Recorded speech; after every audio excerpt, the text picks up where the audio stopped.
Ms. Haugen, I wanted to start with a yes or no question. Do you support big tech's censorship of constitutionally protected speech on their platforms? Do I support? What do you define as censorship? Censorship, them controlling what is constitutionally protected speech under the First Amendment. I am a strong proponent of re-architecting these systems so that they are more focused on our family and friends, because this is not about good ideas or bad ideas. It is about making the system safer. The question is, yes or no, do you support them censoring constitutionally protected speech under the First Amendment? I believe that we should have things like fact checks included along with content. I think the current system... I guess I take it as a no. I think there are better solutions than censorship that we should be using. Okay, Ms. Fedrick, obviously, many Americans have lost trust with big tech. And it's because they are arbitrarily censoring speech that they don't agree with. And it seems like the censorship is in one direction. It's against the conservative content. So as we think about solutions as to how we're going to hold big tech accountable, we absolutely have to be thoughtful about bringing transparency and accountability. I wanted to ask you to talk about the difference between misinformation and disinformation. Are we talking about these differences in a sane world? Because in a sane world, disinformation would be the intentional propagation of misleading or false information, and misinformation would just be false information that sort of spreads on these platforms. But now we know that both of these terms are being conflated into a catch-all for information that the left doesn't like. So a perfect example of this is the Wuhan Institute of Virology, when in the early days of the pandemic, Tom Cotton floated this theory and people thought he's a deranged conspiracy theorist. We have to suppress this information. Big tech actively suppressed mentions of the Wuhan lab leak theory. Now it's part of acceptable discourse. The New Yorker gets to talk about it, the Wall Street Journal talks about it. Okay, we can talk about it again. When Tom Cotton was very much onto something in the beginning. And then you look at the same thing, the Hunter Biden laptop story. This is from the New York Post, incriminating Hunter Biden and his relationship with Ukraine, et cetera, and Joe Biden as well.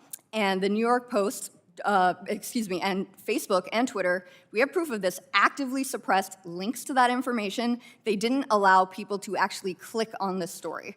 So you have high-level intelligence community officials, I'm talking the highest level of the US intelligence community, saying that the Hunter Biden laptop story bore all the hallmarks of Russian disinformation, and tech companies were completely in tandem with those decisions. Now, Hunter Biden goes on TV, doesn't deny that the laptop is his. Politico even confirmed the story. Yep. Thank you. Would you speak to concerns around the government regulating misinformation?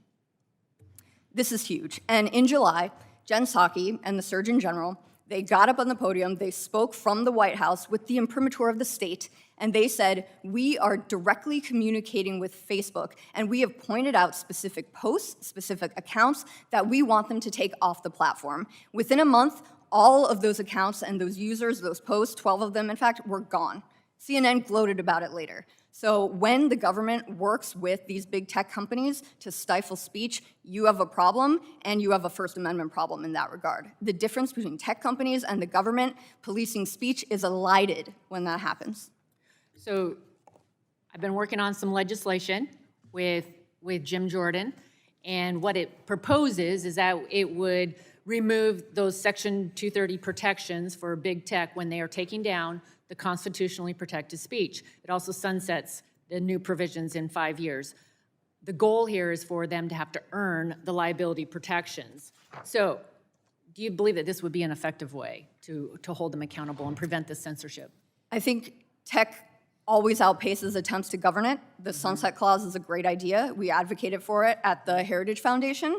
So definitely a good idea. Allow time for us to redress some of the imbalance between these big tech companies and the users, the American people, by letting us legislate on it. And we shouldn't be afraid to legislate on it. Thank you. I'm quickly running out of time, Ms. Haugen. I have significant concerns about the impact on our youth, on the young generation, on children, and just would you speak briefly about Facebook and their internal models' impact on mental health of children? and how it alters their business model, and I'm out of time. Yeah. Facebook knows the future of growth on the platform is children. That's why they're pushing into things like Instagram Kids, even though they know that the rates of problematic use are highest in their youngest users. It's because the younger you are, the less your brain is formed. Facebook also knows that kids are suffering alone right now because their parents didn't live through this experience of addictive software when they were youths. And kids end up getting advice like, why don't you just not use it? Not understanding how addictive these platforms are.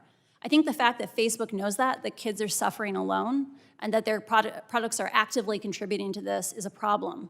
And the fact that they lied to Congress repeatedly about these harms is unacceptable. So I hope that you guys act because our children deserve something better. Thank you. Thank you, Mr. Chairman. Gentlelady's time has expired.